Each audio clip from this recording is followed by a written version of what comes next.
How does modern childhood shape our relationship with authority and control? It's interesting to think historically about the purposes of school. And schools really arose at a time when obedience to authority was the primary purpose of child raising in a certain sense. Certainly during feudal times, unlike hunter-gatherers where freedom is valued, in feudal times, most people were servants of one sort or another. And you were at the mercy of the person who, in some sense, owned you. If you weren't a slave, you were a serf, or you were a peasant who depended upon the lord of the land who owned the land. So we went through a long period where the goal of what was called education at the time was to teach children to obey authority.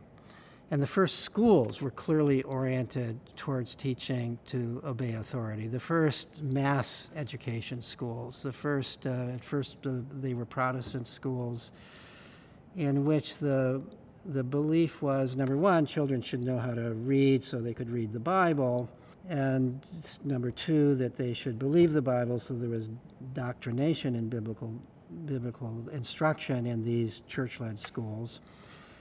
But number three, and many of the people who wrote about educating at the time said this is actually the most important, is suppressing the will.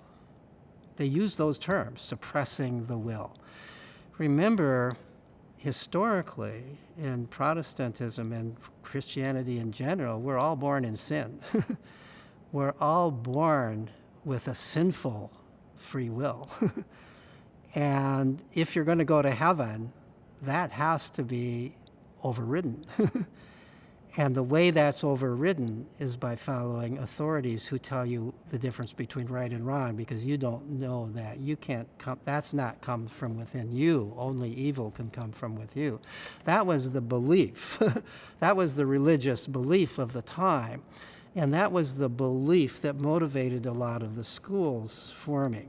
So schools were developed as authoritarian institutions where children, the primary job of the child is to do what they're told to do. Now, early on, you would be beaten if you didn't do what you told to do. You would even be beaten if you made a mistake on your lesson. Beating was the primary way of ensuring obedience at that time. There are schoolmasters' records of that time who bragged about how many beatings they gave in a term, because that showed how much educating they were doing, right? So that's the origin of schools. Now, what's interesting is schools originated for that purpose, and over time, the structure of school has not changed. Our talk about school has changed. Our way, we no longer, for the most part, beat children, although there are still states in which capital punishment is legal in schools in this country, but it's very rare if it occurs at all. But we use other systems of punishment which might be just as severe, of shaming children in various ways, comparing them all the time about how you're worse and so on. We don't necessarily say it that way, but it's implicit. So we use reward and punishment in schools to get children to do what they're supposed to do. But think of it, the only way that you can fail in school is if you don't do what you're told to do. Really, none of what you're asked to do is all that hard. At least to pass, you just have to do it. The kid who doesn't do it, for whatever reason, that's the kid who fails. That's the kid who is not being obedient. So still, the primary lesson of school, no matter what teachers believe the primary lesson is, and I think teachers don't, for the most part, go into teaching because they want to make children obedient. I think they go into teaching for all kinds of wonderful reasons. They want to help children develop a love of learning. They want to help children be creative. They want to promote critical thinking and so on and so forth. But they're entering an institution which was not designed for that. It was designed for teaching obedience. And so no matter what the view of the teacher is coming into that classroom, they are now faced with 30 kids or 20 kids. It doesn't even matter how many kids it is, as long as it's more than one, right? That they've got to make them do the curriculum one way or another. There's no way that all of those kids are naturally going to be interested in learning whatever is on the curriculum at that time. So your job as the teacher is to be sure you have failed as a teacher if they don't learn that curriculum, if they don't pass those tests, if they don't make it. Your job depends upon that. And today, more than ever, your job depends upon it because teachers are being evaluated based on the children's test scores. So the classroom is this authoritarian structure. It is the teacher tells you what to do. Your job is to do what the teacher tells you.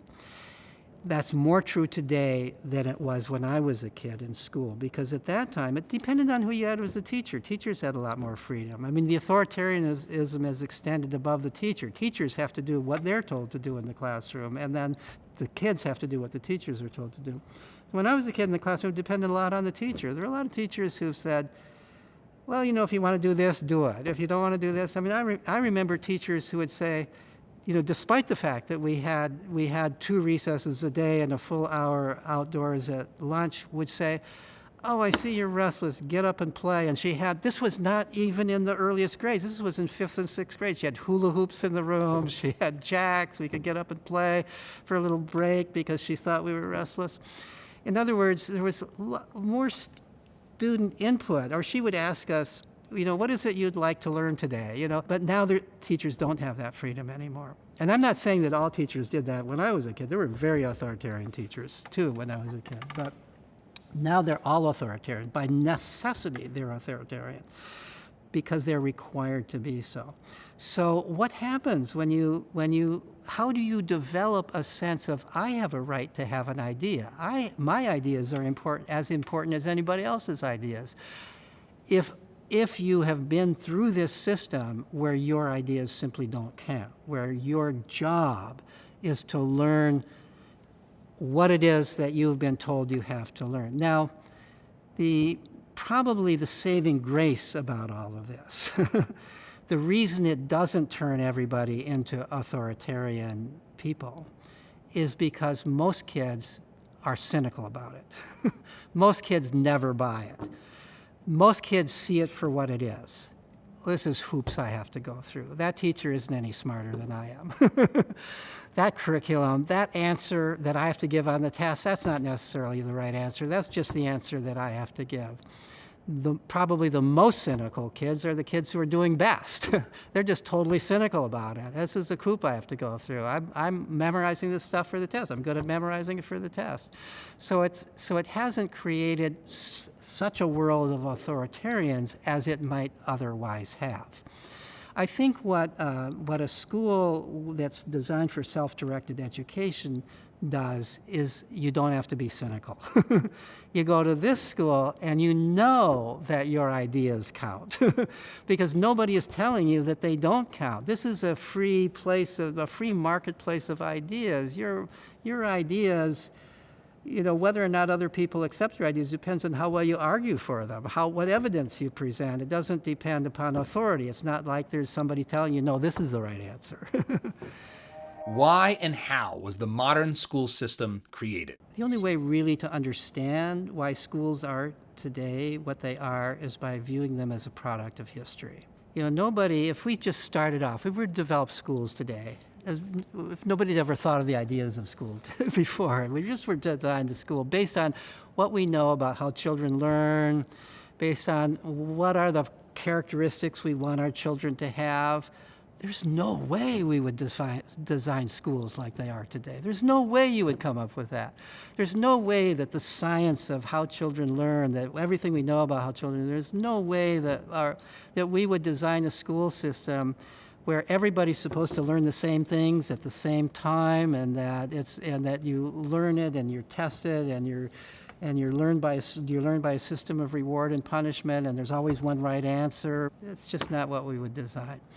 So why do we have this school system? We have the school system because it's a product of history. Once a large institution that a lot of people's jobs depend on, that everybody's been raised in this institution, once it's established, it's very hard to change. It's very hard, certainly, to change it in any radical kind of way. So it gets passed along from generation to generation. How did it start?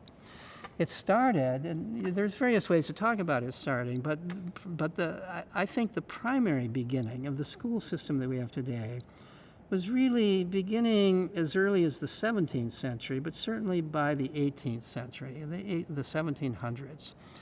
This was this was sort of an age of the Protestant Reformation, a time that there was that religious people were thinking about religion in a different way, that they wanted, the belief was that it wasn't enough to hear the word of God through the church, the Catholic Church hierarchy. You had to understand the word of God directly from the Bible, which at a time when something like 90% of peasants and general people, poor people in the city, were illiterate. They couldn't read the Bible. So it became a matter of saving souls to teach children to read the Bible. There wasn't any other reason that they thought people needed to read, but to read the Bible was very important. So the first readers were really versions of the Bible, and children in school memorized biblical verses and so on, and made up verses about how you'll go to hell if you don't obey your parents, all of these authoritarian kinds of If you like this clip, it is part of a much longer conversation that is only available at dadsavesamerica.com. So head on over there and subscribe. It's our Substack where you can get that and so much more. It's a great way to also keep track of everything we're doing here at Dad Saves America.